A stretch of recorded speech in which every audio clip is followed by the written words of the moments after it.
Hello, bonjour. Welcome to the Union Safety Net, le filet de sécurité syndicale, a union podcast for working people. I'm your host, Sébastien Bezeau, et oui, parfois en français aussi. This podcast is hosted by the Union of Safety and Justice Employees, le syndicat des employés de la sécurité et de la justice. Join us for an informative discussion every month about issues currently affecting working people.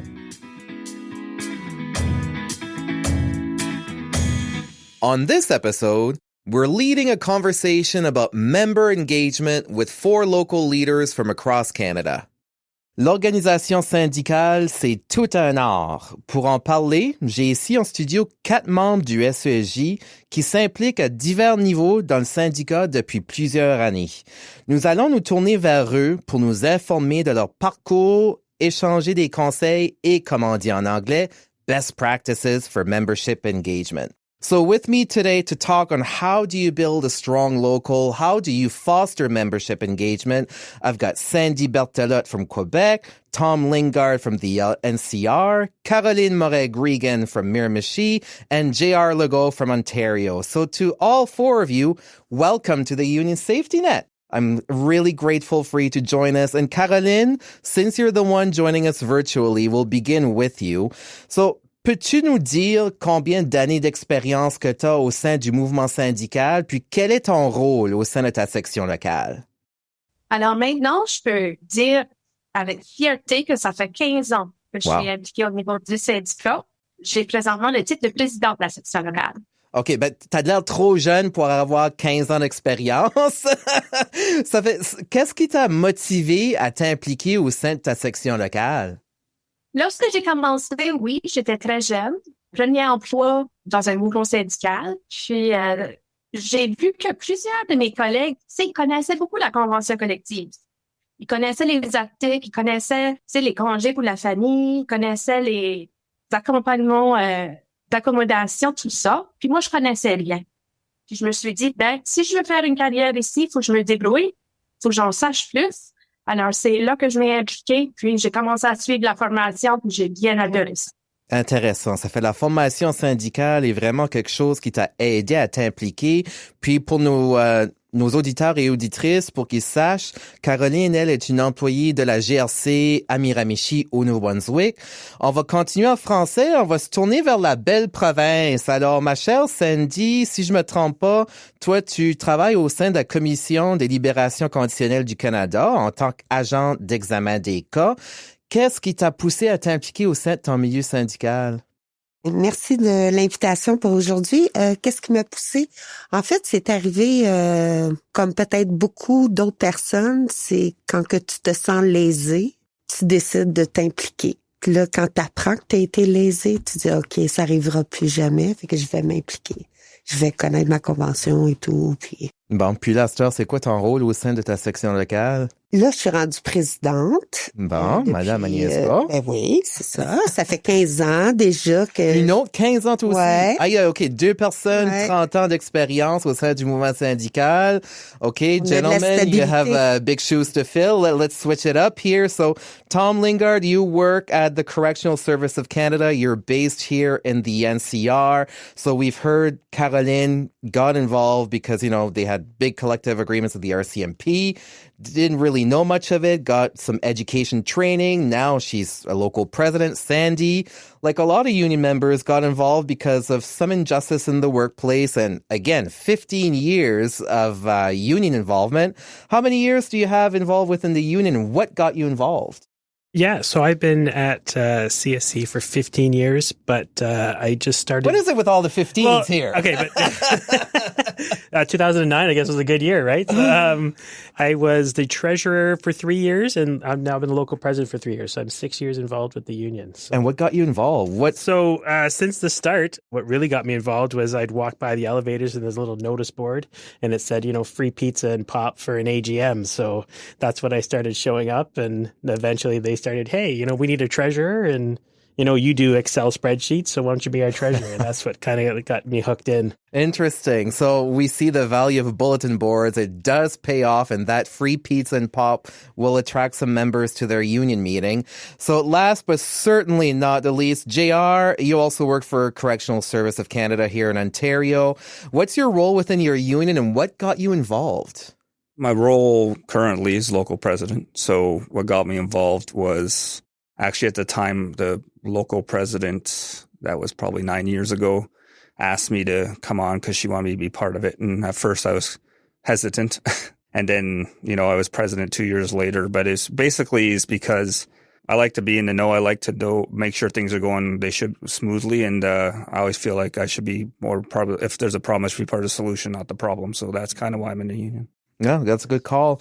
Now, I know, Caroline, in your local, you do have a mentorship program, right? So can you elaborate? Because I don't think that's something that's very common in most of the locals or any unions per se, and I think it's fairly new. Alors, peux-tu nous parler un peu du mentorship que vous avez établi dans votre section locale? Quand est-ce que ça a commencé? Puis, what does it entail? Ben, c'est tout à fait nouveau. Comme tu dis, il y a moins d'1 an qu'on travaille là-dessus. Puis c'est pour planifier pour le futur. Présentement, j'ai 3 vice-présidents de la section locale. Je suis en train de leur montrer comment faire, comment diriger une section locale, comment être la présidente. Parce que, je ne veux pas, je ne vais pas toujours être là. Tu sais, je souhaite prendre ma retraite un jour, ou bien peut-être qu'il y a d'autres choses d'autres portes qui vont s'ouvrir pour moi. Alors, eux autres, ils doivent être prêts aussi de prendre la section locale et de continuer avec le travail qu'on a fait déjà. C'est la même chose avec nos délégués syndicaux. Alors, tout de suite, j'en avais 10, mais j'ai eu 2 autres personnes qui ont démontré de l'intérêt.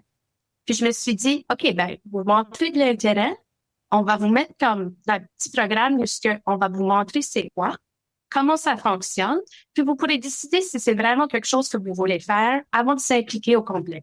Ça fait que c'est un peu ça qu'on fait présentement, mais ça marche très, très bien. C'est très bien reçu avec mes membres. Il y en a plusieurs qui ont montré de l'intérêt après ça. C'est une excellente initiative. Puis vraiment, like a lot of people, they kind of want to get involved, but they're always on the fence. So this is a nice way to just dip their toe in the water without making any commitment and kind of learning the ropes on what it is to be involved in the unions and all the different facets and the different roles. And like you all in the room would know, being a local president just by yourself takes a lot of time and sacrifices on your behalf. So for Caroline to have 3 different vice presidents also relieves a lot of pressure on you, right? So it's a great initiative. So moving on, I want to hear from people here in the room. What is working well in terms of fostering member engagement? So we've heard in Miramichi, they have this great mentorship program. What other tips do you have to share on what works well to kind of get other people involved within your union local? Moi, ma section locale, c'est une très petite section locale parce qu'on est comme la commission des libérations. Il y a 5 régions au Canada. Il y a 5 bureaux seulement. C'est pas comme la GRC ou le service correctionnel. Mm-hmm. Fait que je trouve ça vraiment fantastique, être capable de recruter 10 délégués. Ben oui. Parce que moi, c'est pas ça. Tu sais, c'est un peu plus difficile, mais je pense l'information, quand on transmet l'information, on les garde informés. Mm-hmm. Ça les encourage quand on a des bonnes relations de travail avec l'employeur aussi au bureau, tu sais, parce que chez nous, ça fonctionne quand même assez bien. Mm-hmm. Ça aussi, ils trouvent ça intéressant. On n'est pas tout le temps d'accord, mais ça fonctionne bien. Fait que chez nous, c'est l'information, les garder up-to-date. C'est clé. Ouais. OK, ça c'est un très bon point. Information sharing is key. And I know at USGE, being in the comms team, we do a great job at sharing information with the membership. I mean, on our distribution list, we have more emails than members that we actually represent. So that's fairly good. What are the challenges, though, that you're facing? So, Tom, let's go specifically to you, and then we'll go to JR. So, in challenges in getting members involved, we know there's a lot of barriers in getting our members involved, but we've been hearing within this conversation different tips on why you got involved and what's working well. So how do you get people involved? Is it peer pressure? Is it volunteer told, as we would say, or also is it beer pressure? Like what works? How do you get people involved? Yeah. Being at NHQ, we have a different work style. I think it's a corporate work style. Mm-hmm. A lot of apathy, a lot of non-engaged members. It's nice to hear about a mentorship thing. We've done something of the same. I guess we just never gave it an official title, where I've invited members to come to our local executive meetings, like our monthly meetings, just to be involved and see if it's something that interests them in the future, if they want to be more involved. For me, we have 850 members at the local. We only have 5 exec, but we have like positions for like 11 and then as many shop stewards as we want. But there's no engagement. What's worked for us now and what we're getting more is just because of the way the government has acted with the return to the office mandate. Now people are interested. Hey, this affects me. And then as well, just accommodations or different issues that affect them. Now they're reaching out. I'm getting calls from members. They're like, I've been a member for 17 years. I've never dealt with the union. Like, this is my issue. How can you help? And so it's providing the options for them. And then after that, carrying the conversation on, saying, so now that, you've been involved, what do you think? And how would you like to be more involved? So that's basically what we've been doing. Yeah. Yeah, that's usually a main grab of getting members involved, is to ensure that you're talking about the issues that affect them, and working the hybrid work is definitely a hot topic right now for a lot of our members. And we can be proud that USGE is quite playing a leadership role when it comes to this issue. JR, in your local, we've been hearing different cultures, of different workplace cultures, where Caroline in Miramichi has a lot of members engaged, but she has a mentorship program. Sandy, it's kind of going well, but they're a smaller group. They have a somewhat of a positive working relationship. And Tom's headquarters, very different lifestyle of how people get involved with their union. How is it in your workplace? It's a little different for us because we're the community. So I represent basically the Golden Horseshoe in Ontario. So Toronto, Niagara, Durham. So it's hard because we have so many offices spread out distance. We have a full executive of 5 people. I have 2 vice presidents, so it helps for that. But my goal always was to try to get a diverse executive to represent all the positions we represent. That was the first thing, so people felt like they can talk to someone, because it's sometimes we have difficulty because we have WP5s, which are supervisor roles, and they're like, oh, how am I going to come talk to a WP4, for example? So I made sure to get stuff for that. So we do have WP5 on the executive, and then we try to engage. So since I've been president for the last, over the last 7 years, we've gone from 125 members to like 165 members, which is a lot for us. We've added a lot of positions. So I try to, if someone reaches out, my goal is always I basically call everybody. I'm not people who know me here, I'm not the email, whatever. If You're a phone person. You're the one that leaves the voicemail, aren't you? No, I don't do that either. It's just that if someone has something they want to talk about, I want to engage them. I want them to feel like their union is there if they want to talk. And you might have other questions. Likely you have follow-up questions.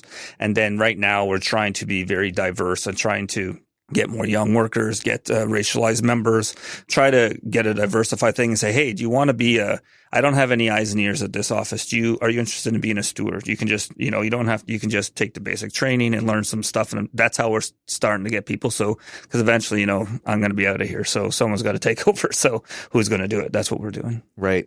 Okay. Let's ask another $1 million question. We're solving all the union engagement problems in this 15-minute conversation, right? And I'll begin with Caroline, Sandy, and then I'll go to Tom and JR. So, any idea, suggestion, if your union had an unlimited amount of staff and resource and funds, what would help you to build membership engagement? Would it be to set up hybrid meetings every month with interpretation? Would it be to, hold a buffet meeting?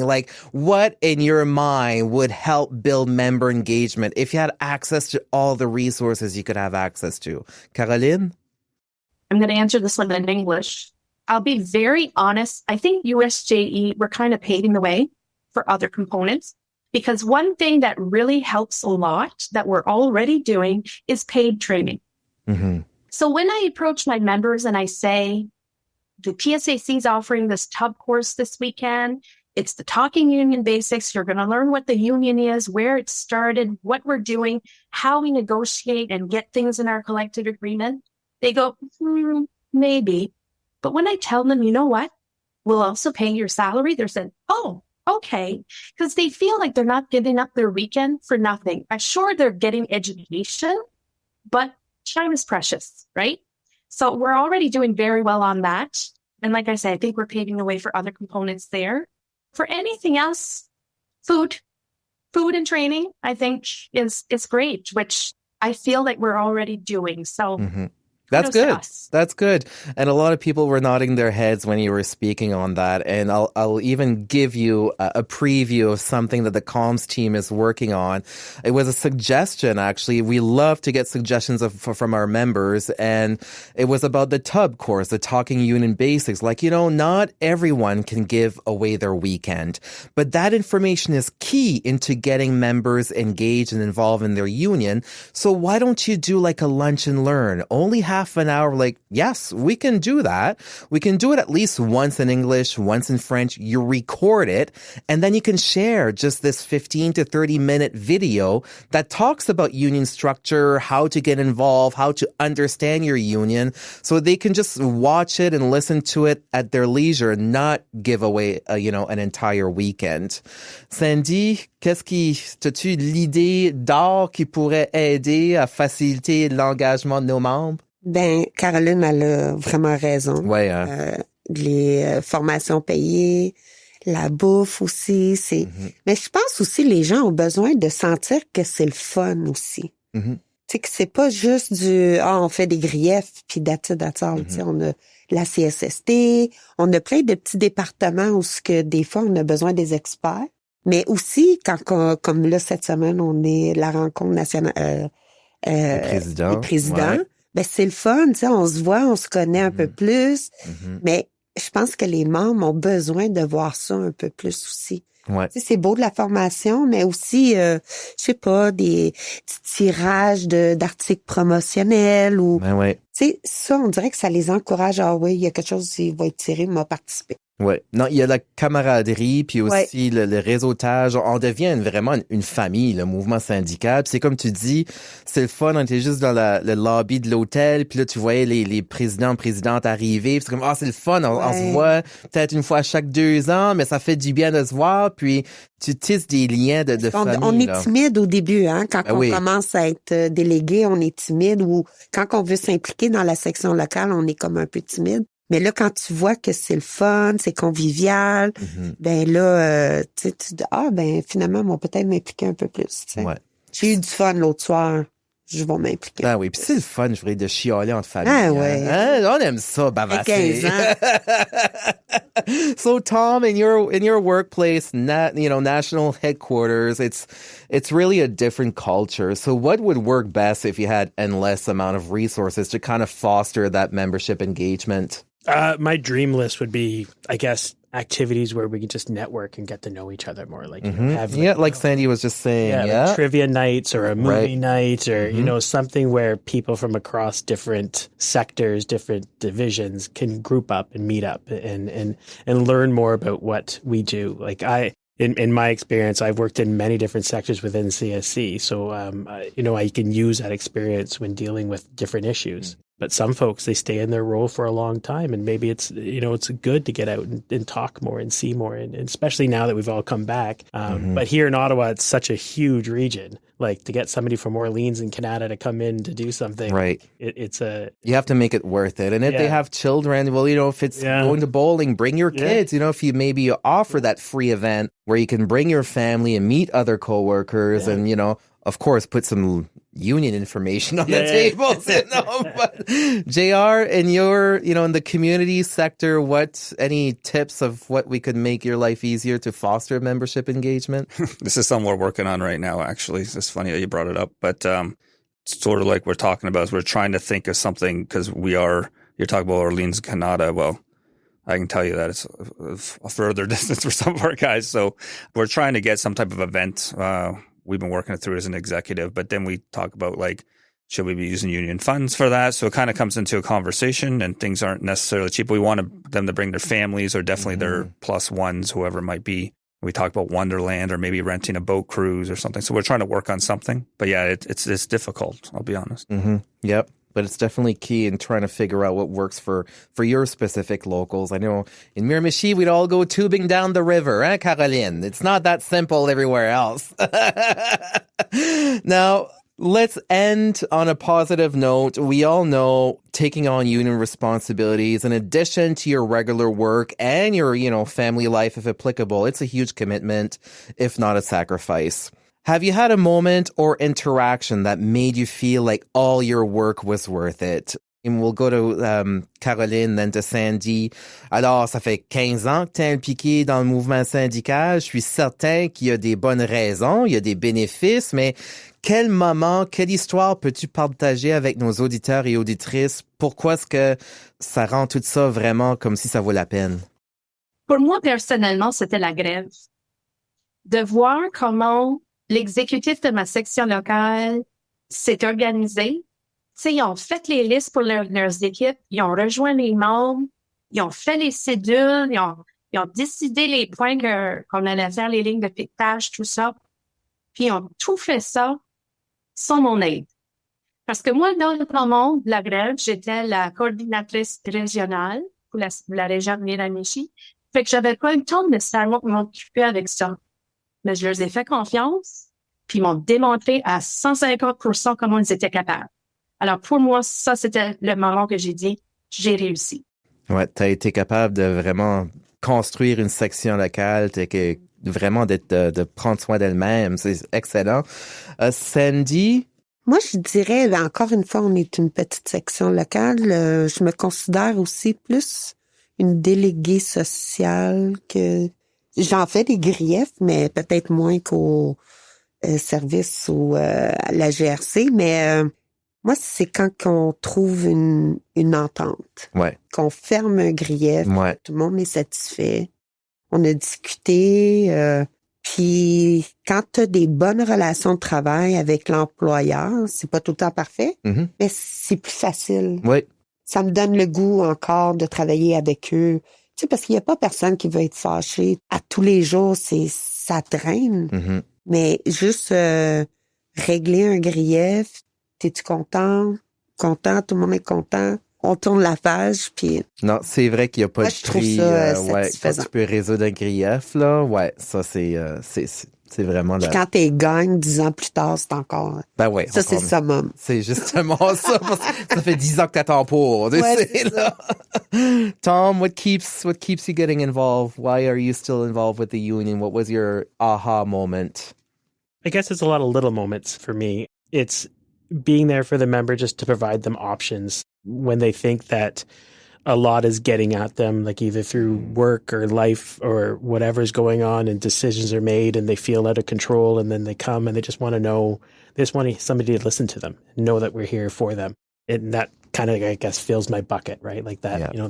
that needs, and being able to provide them the options and then helping them walk through those steps. It feels good when I do that. Yeah. Yeah, sometimes they just need to vent and they just need a lending ear, and it can be draining for us, but sometime as well, it can be rewarding too, because you are that support system in a way for them, right?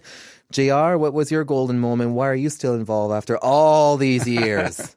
There's lots of little ones, like Tom said, actually, that you look at just when they come to you and you are able to, worked a lot hard. Our executives worked hard to like a good working relationship with management, so that we don't necessarily have to go grieve. Like you can call and things get solved, and they're like, all of a sudden things change. You're like, how did that happen? And like, well, it's good that you came to us because there's issues. And I guess the biggest one was being on the last bargaining team, just getting a collective agreement that, yeah, everybody wants something bigger, but when I went back, members came up to me and said, that was good. Like, this is more than I thought. And, we have 4 years instead of 3 years. That's great. Those are kind of wins. Yeah. Well, Caroline de Miramichi, Sandy de la Belle Province qui est ici en studio, Tom Lingard de la Capitale Nationale, ainsi que J.R. Legault, Thank you. Merci beaucoup. C'était vraiment excellent de parler avec vous. And to our listeners, if you have any tips, suggestions, what's working well to build membership engagement? What challenges are you facing? Please let us know. We're always looking for answers to this $1 million question, and stay tuned for our next episode. Merci. Merci. Thank you for joining me for this episode of the Union Safety Net, Le Filet de Sécurité Syndicale, a union podcast created by USJE for working people. If you have any feedback on today's episode or would like to suggest a topic you want us to cover, please reach out on social media platforms. We love to hear from our listeners. I'm your host, Sébastien Bezeau, and I hope you'll join us next month for another episode of the Union Safety Net, Le Filet de Sécurité Syndicale.